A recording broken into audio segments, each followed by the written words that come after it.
You've got to drink perfectly normal. Wait, I gotta do that again. Hold on. There. Oh. We've got to drink perfectly normal. Boys.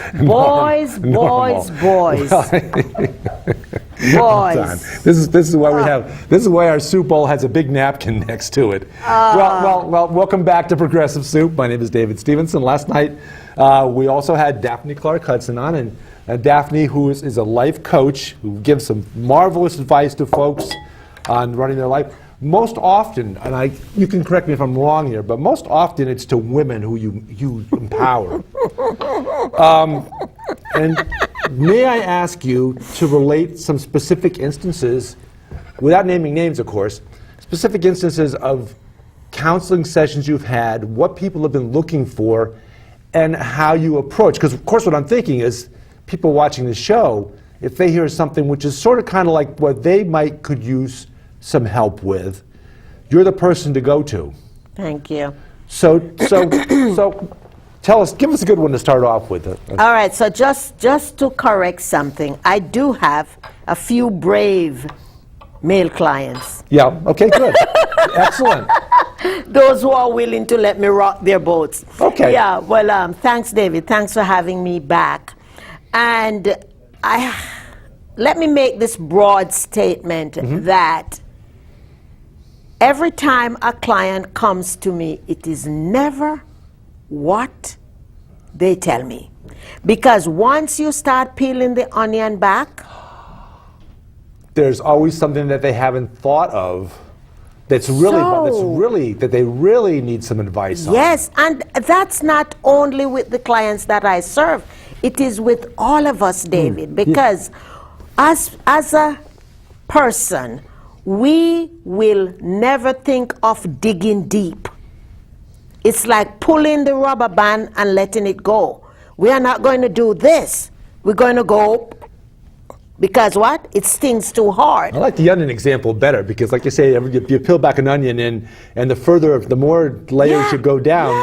Yes. More than just the more layers you go down. You find very different. You don't find a different onion down there underneath the layers, but you find a very different onion. But you can pick up an onion, it is as solid as this bowl. Yeah. But when you decide to cut the top off and start to peel back, way down there's that whole double section that's soft. And you're thinking, this onion was so solid. And for example, people will come to me with issues with the person in the next cubicle to them at work. Yeah. But as I begin to dug and begin to peel back, what's really happening, there's issue with your relationship. Your boyfriend, your wife, your husband. And work relationships, sure, because you might be spending more hours in a week at work than you're spending with your spouse or your significant other. Exactly. And I mentioned in the first episode about my intuitiveness. And I can always feel what somebody is telling me. Yeah. I can see what they're telling me, and it's not lining up with what I'm hearing. So as I listen and I'm writing the things that I'm feeling and I'm seeing that doesn't line up with what I'm hearing, and when they pause and I ask them, so what about X, Y, Z?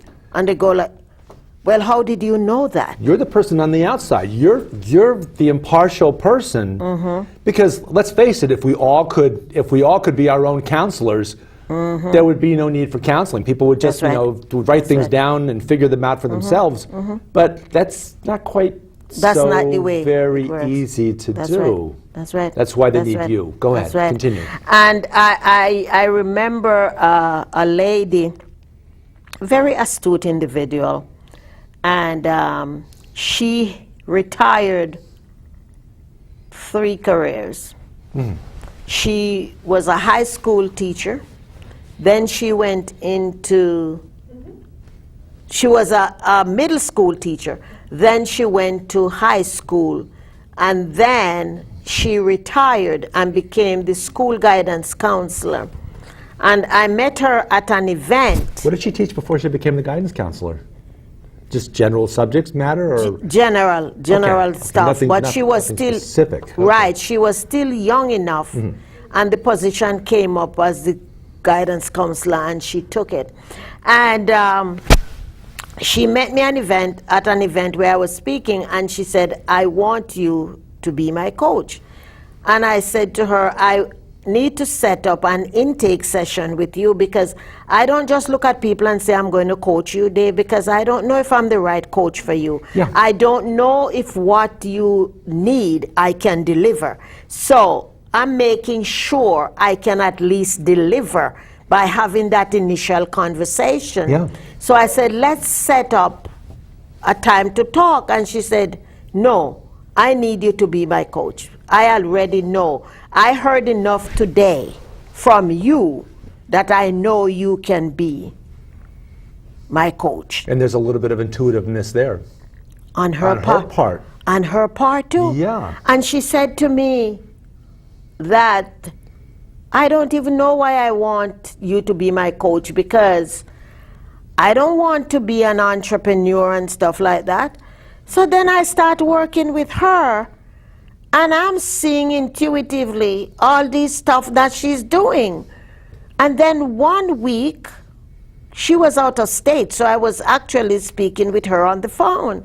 And one week, I brought up a certain item in the conversation, and I said, "What was that?" And I listened to her pause. And then she told me, I don't want to say what the item was, because right. You struck a chord, or she struck a chord in discussing But- with you what was on her mind. No, Something she- I saw things that she was creating. And what she was creating were things that was going to be advantageous to other people's lives. Oh. Yet she was saying she was not an entrepreneur. But here I was seeing all of these things that she was working on. So she did not mention any of that to me. So then I drew it to her attention, because I saw it in the spirit. I intuitively saw all these things. And then she told me, I mentioned one item, and she told me what it was something she was creating for a special person in her life. And then we began working, and I'm seeing more things, So I said, "Why are you collecting all of these things?" Did she know? She knows she's doing them. But did she know why she was? At the time, she didn't see it as a business. She just saw it as something she liked to do, and she was doing that.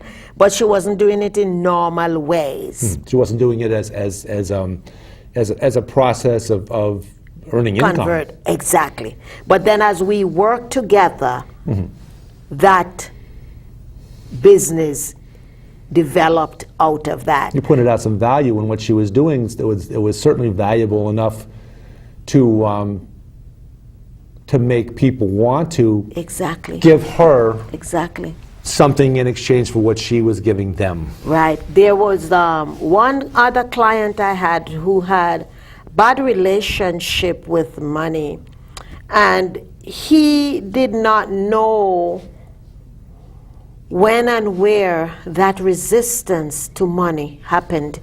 And then when we began working together, it was from he was 4 years old. One little thing his father said to him, and I think people still say that. You know, sometimes parents, they don't have the money to give a child for something, and they'll say, money don't grow on tree. We've all heard that, yeah. And that is such a damaging thing. As we began Why? to peel his onion back, that statement at age 4 to him changed his entire life. Well, I know little kids interpret things very differently than adults do, because I remember, that's just an example, when I was living in Miami, a little girl across the street got hit by a car in the street, and what I was told was her mother, the girl's mother, went into shock. And now and again, probably about 4 or 5 years old. And how is a 4 or 5-year-old going to interpret about someone going into shock? All I could think of is, well, she must have climbed up the telephone pole and grabbed a wire or something, because they didn't understand what going into shock actually meant. Right, but your subconscious reacts to that experience. So at 4 years old, his subconscious picks it up that money does not grow on trees. Yeah. So every time money comes in my position, I got to hold that money tight. I got to squeeze the breath out of that money. I got to strangulate the money. And although this individual was earning well, he was not enjoying what he was working for. He was not treating his family as if he could afford to treat them better. So there's a lot of things. And that causes stress within the family, certainly. Causes stress because they and weren't everything. there. They weren't there when he was 4 years old And he didn't heard know that that. expression and was affected by it. That's right. And he can't explain to them That's right. why he behaved the way in which he did. Exactly. And when he came to me, his suggestion was, I'm in this job from when? I'm not getting a raise. I'm not well, he got small raise. I'm not getting any promotion. You know, the boss liked this person more than me and da. Yeah. But then as we start to peel the onion back together, we found and we identify how that impacted his life. And that just bring a whole different point of view in what we were working on and where to channel and focus our energy and to turn. So not only was his job turnaround, his relationship with his family turnaround. And when you when your loved ones have passed on and you are holding these things and these grudges and anger and stuff against them, you can still release them in writing. So he had to write a tearful letter to his father to release his father. After his father had passed away. Because the father had, by then when he started working with me, his father had passed on. So I got him to write the letter. And I said, let him know you love him. Because he did what he knew best to do then. But your subconscious holds it up. And it manifests later on in our lives. I was going to ask you if you ever had situations where when people have, I guess you could call it an epiphany, when they realize, oh, this is what's been going on in my life. This is what has stunted my emotional growth. This is what it's caused me to be less than I could have been. Do people ever, for lack of a better word, break down and cry? Yes. Yes. So it is like an epiphany, Yes, and I you know, one individual shout out, he said, I be damned son of a bitch. You can say that on television, especially on this show. And no problem with that. for all these years. And the tears run. And let me tell you something, man. When it happens to a woman, it's okay, I'm accustomed to it. But when it's a brother, I just sit up in my chair and I feel good. I said, good work, girl. Because women are more able to we are more touchy-feely, and we will pop the lid off. So when a man lets loose, they really let loose. Exactly, because you guys were told, guys don't cry, you guys don't this, you guys don't that. Forget about it. And we believe that. You believe it, and guess what you do? You suppress yourself, and a lot of stress and blood pressure and diseases you guys harbor because of that garbage. You know. But I love what I do. I enjoy it. There are many people. And with technology now, I have the opportunity of working with people wherever they are, so I am super excited. Oh, so you're able to actually talk to people, Skype. not face to face. You talk to them through Skype. Skype and Zoom Yeah, because with and FaceTime, yeah, so you're going to see all kinds. You're going to see different time their zones. physical reactions. You're going to see all the facial reactions. And I can look. So you and, get all the and everything you would encounter face to face. almost. And sometimes some of the people on Skype, they don't want to put their camera on because there's a trust issue too. Yeah. But then I have to really tune in and to really listen good. And if it's a change in the breathing or something, Yeah. I have to say, well, breathe. Why did you stop breathing? Oh, how did you know? We stopped breathing. I hear. You know? Some people will, when the conversation gets uncomfortable, they will get up and they start tippy-toe walking, and they don't know that I know that they're walking.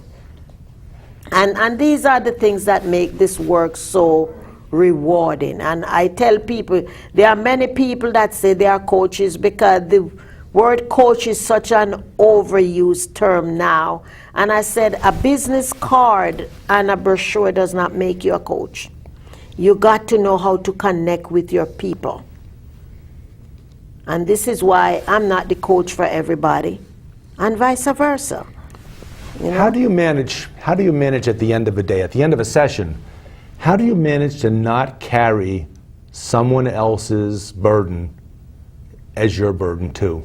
I jump on the line with my coach. so the coach has a coach. You have to. Why you think Tiger Woods is so good at what he does? He have the best coaches.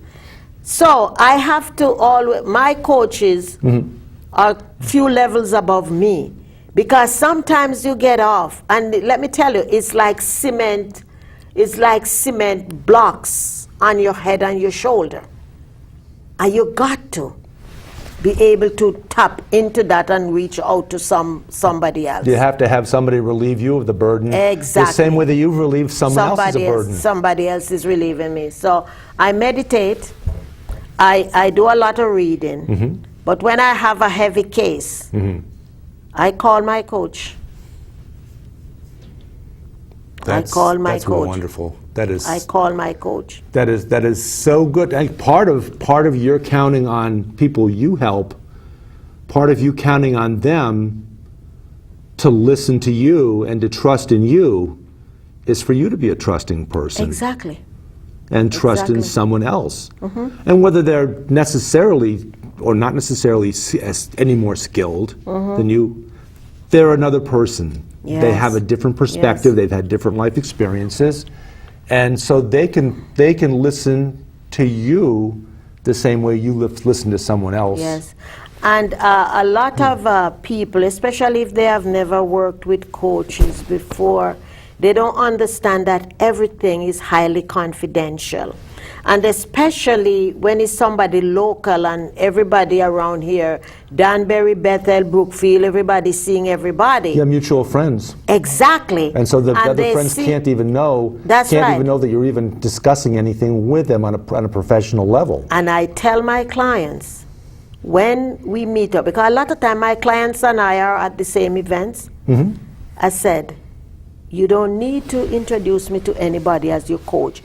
That's a professional relationship between us. Yeah. And so you don't say, how do you know Daphne? I'll be the first to answer. Let me answer. Yeah. Because I don't want your mouth to slip and say, I'm your coach. Yeah. Because they have to know it's private and confidential. And now people are getting to understand it now, because before they start turning red or get nervous if they see me talking to Melissa, because they think I'm talking about their business to Melissa. But now they understand and realize that. And that's Melissa, who's our camera person extraordinaire. Melissa, yeah. So what you're doing is you're making sure that they don't betray someone else's private conversation with you, but you're not allowing them to betray their own personal Exactly. relationship with you. So it's just Exactly. like, well, you know them, but that's the extent of it. Well, I know that person, but Right. you know, and that's it.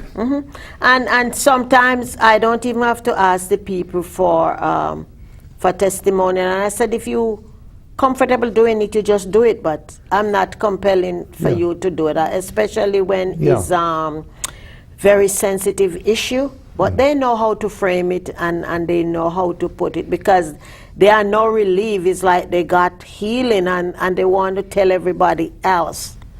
You know, because although coaching is such an overused term, not too many people have access it because they are doubtful. And they figure, oh no, it's not going to work. Especially the big macho guys. It's not going to work. For me, man, oh, that thing ain't going to work. But when they see it start working, man, I can't believe When they this open thing up is themselves to you and let you. Exactly. And like you mentioned, maybe in the first show, maybe in this show, you talked about how you meet with someone with no expectations. That's right. Just to sit down and see if you match, if you match up with them and they match up with you, because that's the only way. If they're able to carry through their part of the responsibility, and you're able to carry through your part of the responsibility, then it works. Because Either one's missing, it doesn't work. You know, actually, you and I, we are co-creating, because you have situations that's deep inside of you, and you're coming to me to trust me. So you and I need to co-create that result. So if you come and you have all these barriers up, and you don't want to open up, there's nothing that's going to happen. And that's why people come and say, well, I go to that counselor and I go to that coach and they take my money. Well, hey, you got to do something.